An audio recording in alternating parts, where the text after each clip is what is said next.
I want to welcome our audience to episode 17, the monthly conversation with Convergence. We have two terrific guests today that I want to introduce you to. One is Sebastian Bay, and Sebastian's the president of One River Digital, a very innovative investment manager. Sebastian and team, from everything I can see, have very deep expertise at the firm, looking at volatility and inflation, systemic trading and investing. So Sebastian, welcome. And it's a pleasure to have you with us today. Great, thanks, George. Appreciate the opportunity to chat with you and Adam. Yep, sounds good. And our second guest is our own Adam Safi from Convergence. And while wearing many hats, one that Adam wears is our director of our digital asset program.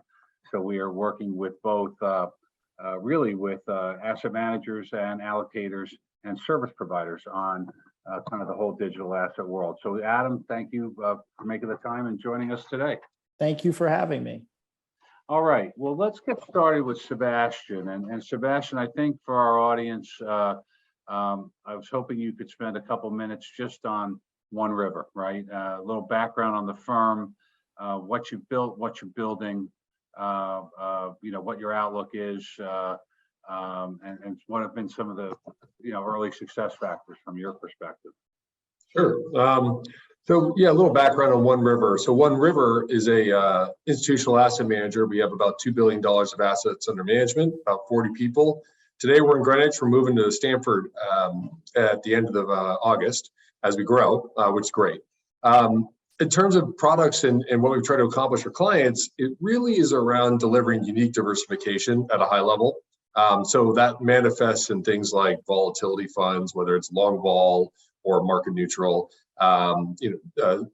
systematic trading funds like trend funds or alt trend funds, and some combinations thereof that help clients try to get through to the next market regime. But we've always had a macro sort of overlay in the way we think about investing on behalf of clients and trying to look around the corner.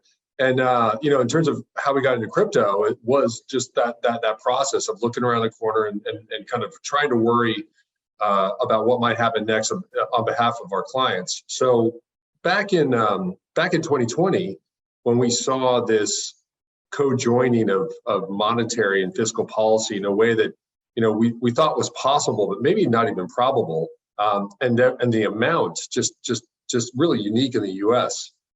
It became clear to us that the risk of inflation and was going to be bigger than probably people anticipated. And we were not the only ones that were concerned about that. One of our largest clients, a UK-based firm, was also concerned about that. So when we, collaboratively were working with them as to, what are the options, they came around to the notion that crypto, specifically Bitcoin and ETH, were unique assets that had a potential upside that was, 1 to 2 to 10x. And the downside was very defined, right? And that's the definition of a great hedge, right? Something that you know how much you could lose, but you don't know how much you could make. And in that scenario where it pays off, it really helps the rest of your portfolio, which is very much, at a high level, what we're trying to do is deliver unique diversification. So in very quick order, in November 2020, we made the first large digital allocation to crypto.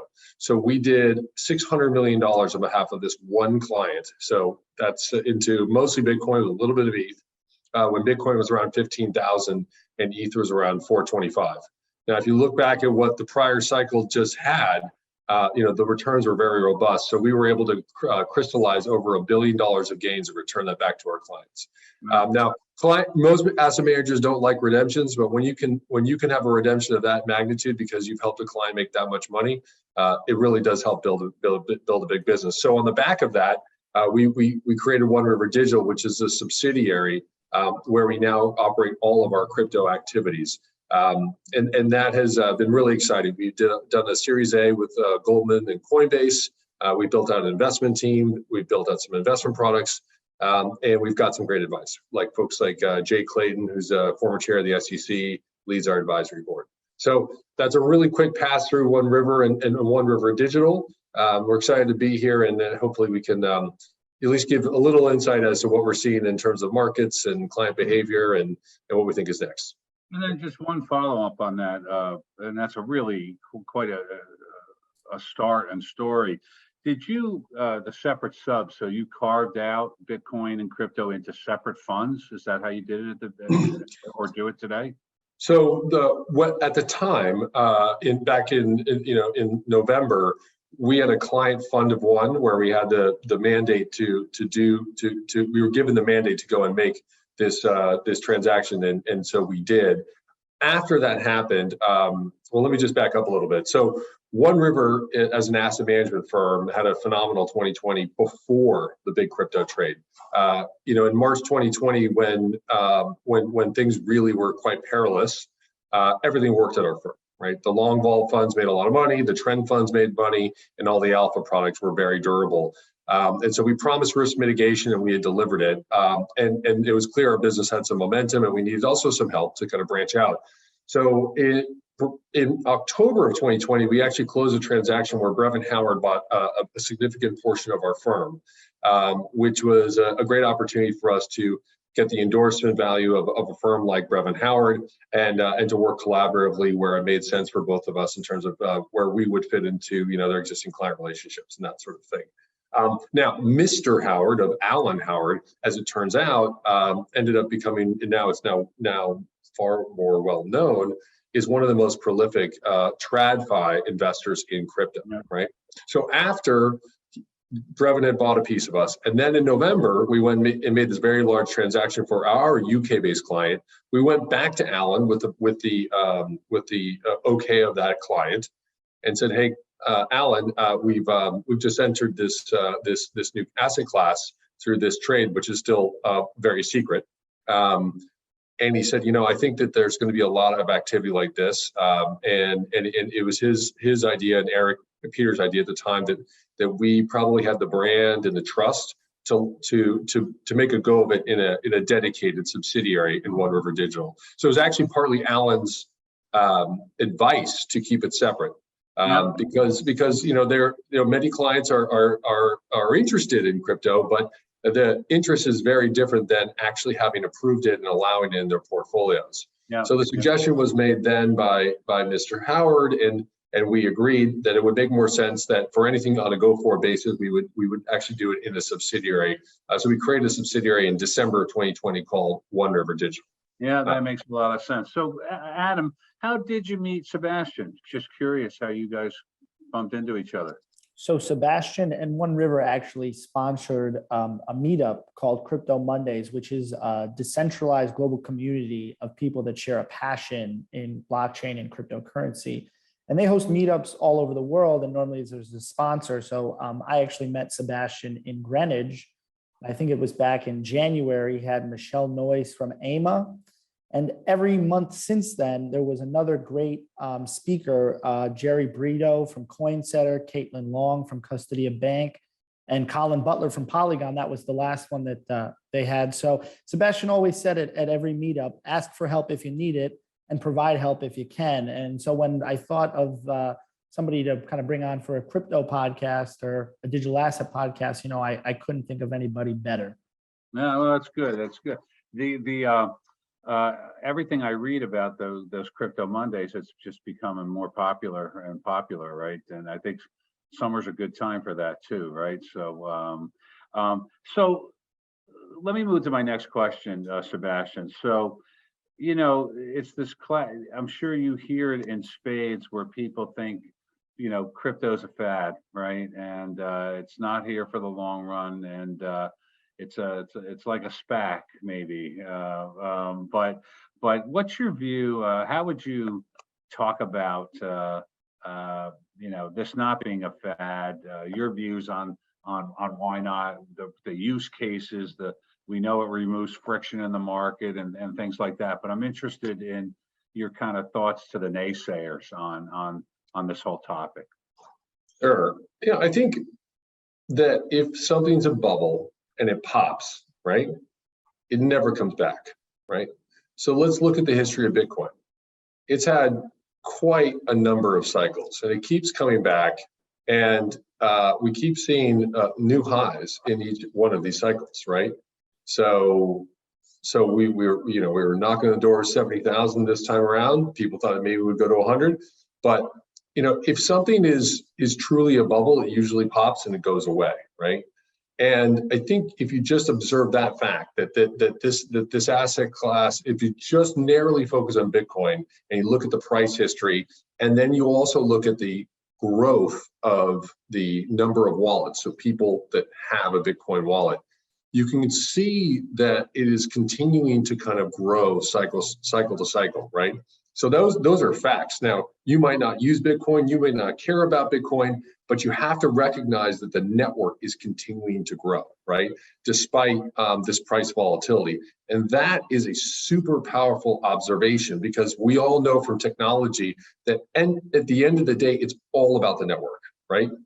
And what most TradFi investors, which we are still TradFi, we've got a big hedge fund business on the other side of the wall here, but what most TradFi investors focus on is uncertain regulation, price volatility, and a lack of identifiable cash flow, which is not totally true, by the way. But let's just suppose that that's the case. What they miss is this persistent trend of growth in these networks, right?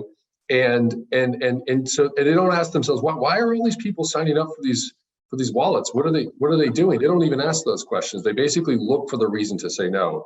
And what I would say is look at the resiliency of this asset class cycle to cycle. Look at the increased depth of these networks, and be curious, right?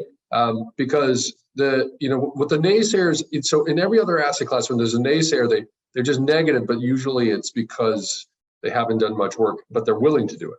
In many cases, what you actually see here are people that are negative and don't want to do the work. They don't want actually to say yes, because if they were to do that, they would actually end up admitting some things that are painful to admit. So, like for financial services, have we really evolved? Have we really had fintech in the last 20 years, or have we really just had some cool new graphical user interfaces on really ancient technology, right? Like, how does money move? At the end of the day, money moves Fedwire, Monday through Friday, and you got to make sure you don't miss that cutoff, right? Right. The systems are archaic, and that's hard for some people to recognize. The systems are also somewhat, therefore, cause fragility. That's a problem.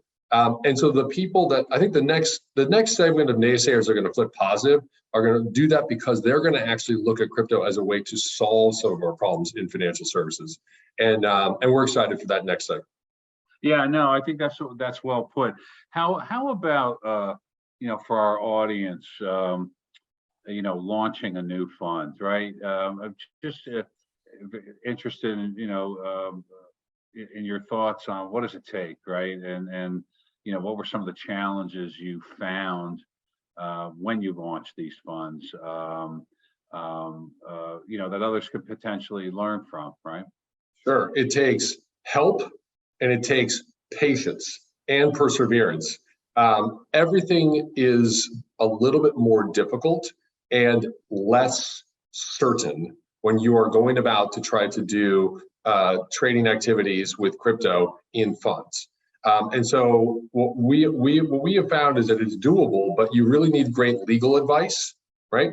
And shop around, but you really need great legal advice to advise you on to help you understand what you're doing, who you're doing it for, what kind of vehicle you're doing it in, because there's a big distinction between what you can do onshore versus offshore.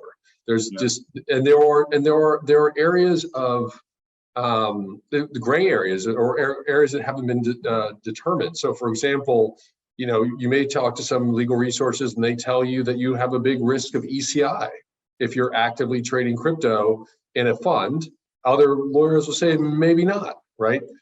So I think that the questions that we ask of, you say, equity market neutral funds or trend funds with futures that generally trade futures, that's all pretty well known. When you go and move to these assets or networks, right? It's you have a high degree of uncertainty, so you have to be very careful as to what you're doing, where you're doing it, and in what vehicle you're doing it.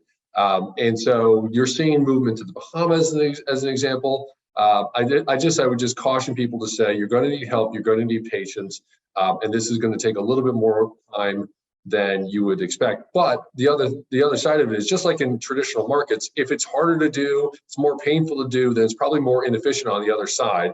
So it's probably Right. worth it as well. Yeah, and more rewarding when you're successful, right? The Adam, I know you track digital assets in the marketplace. At last count, I think there's well over 100,000 private funds with SEC registered advisors. Probably 80% plus of those are closed end, and the rest are mostly hedged. What are you finding these days? Well, since we just talked a bit with Sebastian about what it takes to launch, now how many funds are out there investing these days in digital assets? Convergence is tracking around 1,150 funds that have some allocation to digital assets. The three most common fund profiles that we're seeing in the market are hedge funds, trading or holding digital assets that trade on exchanges, venture funds investing in equity of digital asset related firms, and in some cases, receiving tokens as part of their investment, and large multi-strategy funds looking to diversify and gain exposure to digital asset funds. There really are a lot of different investment theses that are surrounding digital assets, and I'm sure there'll be more as time progresses. Just looking at Bitcoin, we see some people that treat it as digital cash, as a store of value, and others that treat it more like a high growth tech stock. So really interesting to see so many narratives converge in one asset class. And there's been good growth in the number of funds that we've seen come into market. Yeah, and we're seeing even the growth on the service provider side, right? Now, people specializing, right? And I think that's a good segue, Sebastian. You had mentioned, hey, get good legal advice, right? But talk a little bit about your service provider experience, right? Mentioning no names, right? But just in general, what did you find as you tried to get your lineup together, right? Your fund administrator, your auditor, your custodians, if you had third-party marketers to raise cash, to raise capital.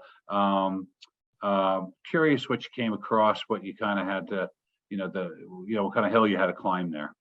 Sure. Well, first of all, we're still climbing that hill, right? Whereas in traditional markets, the service providers are fairly stable and you have good data and history on them, right? Yeah. What you have here is less history, less stability, more dispersion amongst the service providers, right? And so big differences. I mean, massive differences, right? So let me just talk about custodians, right? And without naming names. But there are, when we were just launching our first two access products, which were Bitcoin and ETH, separate funds, and we were thinking about what was possible. One of the things we had in the back of our mind was we wanted to have the first daily liquid private fund for Bitcoin and for Ethereum for an institutional kind of audience. And when we thought about daily, we meant Monday through Sunday, right? Well, when you go to the custodians, you would find some custodians that only were custodians for Bitcoin, right? Some custodians would do Bitcoin and ETH if you kind of forced them, right? Some custodians were open 24/7, right? With great trading. Some custodians were closed on the weekends, right? So that's a huge difference. If you go to TradFi and look, compare primes, there's differences, but their differences are not as large as that. The differences here are massive, right? And that is, so that's what, and then, so what, I think the lens really, because custody is a really big deal here, more so than in TradFi. Like if we go back to TradFi and we think about service providers, I think people, for the viability of the business, the success, they think about their prime as being very important, right? Where you're borrowing your stock, how much you're paying for it, how they help you with cap intro, et cetera. When you come over to crypto, I think the importance of the custodian is a surprise for most people when they get here. Because not to say anything about custodians in the traditional world, but we kind of take it for granted, right? In stock portfolios. Yep. Here, the cost of custody is significantly higher. These are digital bearer assets, right? So the processes are different, the costs are different, and then there's massive disparity. So that's one thing to kind of, if you're thinking about it, you've got to think about custody as being vastly more time consuming and important, because ultimately, this is a security risk that has to be handled appropriately, and it is now, and it's fine, but it's a big difference. I would say also just the operational due diligence aspect of when you're marketing is a big difference, right? Just recognizing that the nature of these assets then changes what you focus on. And on the admin side, similar issue. If you have a daily fund that's Monday through Sunday, right? Then that means you have to work out processes to take subscriptions or redemptions over the weekend, when for the most part fiat does not flow on the weekends, right? Yeah. So how do you do that, right? And we had to work through that with our administrator. It's not simple. Yeah, no, it's interesting, and we have a very interesting product at Convergence called Best Fit Service Providers. So we, based on the book, we understand everyone's books of business and who their clients are. So when Adam before rattled off close to 1,200 digital funds, well, we know where they're all being administered, who their custodians are, et cetera, and we will make recommendations based on people, firms that seem to have a prowess, right, in a certain asset type, right? Let's move to kind of our last topic of the day, and it's been a great conversation. Kind of current trends, like what are you kind of seeing, Sebastian, on the horizon here? We obviously saw the recent pullback, and we got a little, there's a little bit of a credit crunch, and probably we're hearing a lot more about regulatory, oversight. Just curious what you think maybe some of the top trends are that you're going to be, good or bad, but that you have to kind of wrestle with in the next, say, 12 months. Sure.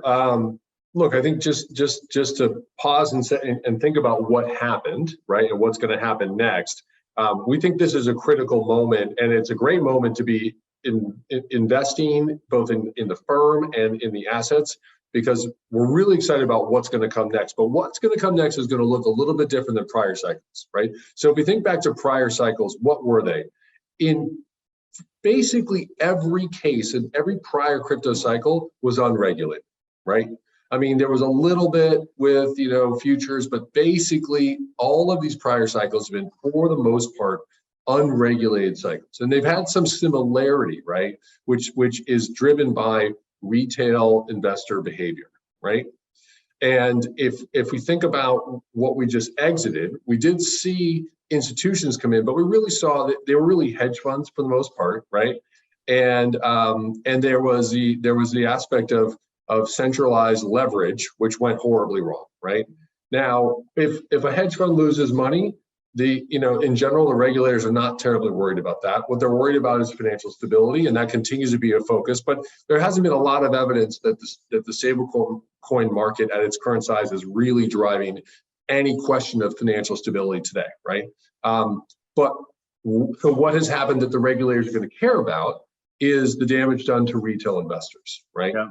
So if it is, Voyager or Celsius, right? These are big stories in the news. They matter more because it is retail investors that are being harmed, and that's when the regulators really kick into action, right? Now, we would view this ultimately as a constructive thing, because we speak to almost every institution in the world that's considering crypto, and many of them are. So it's not like they're ignoring it, but they're looking at what's about to happen as the regulatory cycle that basically enables them to invest, right? Now, how they will invest, in many cases, they still don't know. Do they want to have direct exposure to these coins? Do they want to have venture capital exposure to essentially companies that are built on top of these rails? I mean, it's going to be probably all of these things. But the next cycle, we think, is going to be the first great regulated cycle for crypto, right? And we've never had that. And when I used to cover hedge fund managers back at CSFB, when that was still a thing, I talked to a hedge fund manager once, and I finally said, "Look, I keep telling you what I think you should do, but what do you want?" He said, Sebastian, just tell me about something that's never happened before. I want to invest in that, right? And when I think about crypto today, we actually can clearly look at a situation that's never happened before that could be very interesting and could be very large. So we're investing in the resources that we've got from folks like Coinbase and Goldman Sachs, who are who are strategic investors in our firm, to build an investment team to go after that cycle that's never happened before. We're having a heck of a lot of fun doing it, meeting great friends like Adam at Crypto Mondays, trying to build community, trying to do the best we can. Yeah, no, that's great. Adam, anything as we finish up you want to add to Sebastian's comments? Well, I think the one thing I would say is, like he said, there hasn't been that regulated cycle yet. And I think there's a lot of institutional capital sitting on the sidelines. We've seen some small pension plans dip their toes in very lightly, like the Fairfax County, and CalPERS made an investment in Riot blockchain. But I really do think that there's a flood of capital waiting on the sidelines to see some common sense regulation in the market today. And we need that, because retail protection is very important. There's been a lot of people that have been scammed and burned, and it's put a bad taste in a lot of people's mouths around digital assets. And I think that regulation coming from either the CFTC or the SEC will be very useful and beneficial as a whole to the health of this industry. Yeah, I mean, I think that's well said. I think we've found over the years that the institutional investors, especially the large ones, want that regulatory overhang, right? They do. And, you can think back to even the earliest days of hedge funds when, some guys didn't register, some of the real cowboys. But today, if you want, big institutional money, there's got to be some level of regulatory overhang. That's what gets people comfortable. Also, there's one other thing I wanted to mention, actually. I think it'd be helpful for listeners. What the institutions want to see is a little bit more regulatory clarity. We've got it on Bitcoin, right? We've got it pretty good on Ethereum, but there's plenty of areas that are unclear, right? The other thing that they need, and it's important, is the institutions need to see the use cases, right, in the real world, where these new crypto rails, Bitcoin, ETH, scaling solutions, DeFi, all of this infrastructure that has been built, they want to see it actually have impact, right? This sounds familiar, right? If you've been around the markets for a long time, as George, you and I both have, if you go back to 1999, some people were saying, what do I need this internet for, right? I'll just go to the store, right? And this is very similar. What do I need this Bitcoin for? Well, we're already starting to see these really important emerging use cases. And the Lightning Network on top of Bitcoin is that example. So look, if the financial system works for you, you don't see a problem, right? But if you are in Central America and you have family in the United States, which is the case with me, right? And let's say you would like to remit money back to a country in Central America, if you're using Western Union, it's quite expensive, right? The idea of sending money much, much cheaper on the Bitcoin rails, not actually being even in Bitcoin, but just using the system, right? To disintermediate these middlemen who have made, essentially sending money really expensively. Like, that use case is building right now, and it is happening. But what the institutions need to see is 9 or 10 or 20 more of these important real world use cases that require the rails. And then they'll really value the rails afterwards, right? But we really need the use cases to be built, and those things are happening right now. We're working on one we've disclosed called OneBridge, but there's going to be many more of these things that are institutional nature that will use real world capital, put it on crypto rails to do something better. And as that happens, it becomes much more obvious that Ethereum is probably too cheap, right? But that's what the institutions need to see, because otherwise they look at what's happening and say it's just kind of internal to the system, and it seems kind of like a lot of speculation. Well, listen, I think the future is very bright, and I thought this was a terrific conversation, great insights, and Sebastian and Adam, appreciate you both taking time to chat with us today. So thank you both, and really enjoyed the conversation today. Great. And George, I know you're in the great state of New Jersey, but I'm going to issue you an invitation. You've got to get up to Crypto Mondays Stanford. We're renaming it Crypto Mondays Stanford, September 12th. in the great city of Stamford in Connecticut. We right. will find you there with Adam, okay? All right, I promise you I'll be there, and so thank you both. All right. Thanks again, Sebastian and Adam. A terrific conversation. I'd now like to just turn my comments, like I do each month, to market share for service providers, particularly fund administrators, audit firms, custodians, and prime brokers. If you remember, there are over 600 fund administrators, 500 audit firms, 300 primes, and 1,400 custodians servicing the private markets. Convergence is a data and analytics firm really focused on the asset management industry and the ecosystem, right, that services that industry. Note that our league tables, which I'm going to summarize for you briefly, are available to Convergence clients, but league tables can be purchased from Convergence if you're not a client. So I want to make a few comments about growth year over year. We're looking at June 21 to June 22. And I'm going to really this month look at fund growth. Sometimes I talk about asset growth. This will be fund growth. And I want to start with fund administration. So we saw the growth of funds be about 11.5% over the last year, June to June. And the distribution is what I really talk about, right? So we found, and I think this is a trend that's kind of getting bucked now, that we saw a very different trend for the last few months.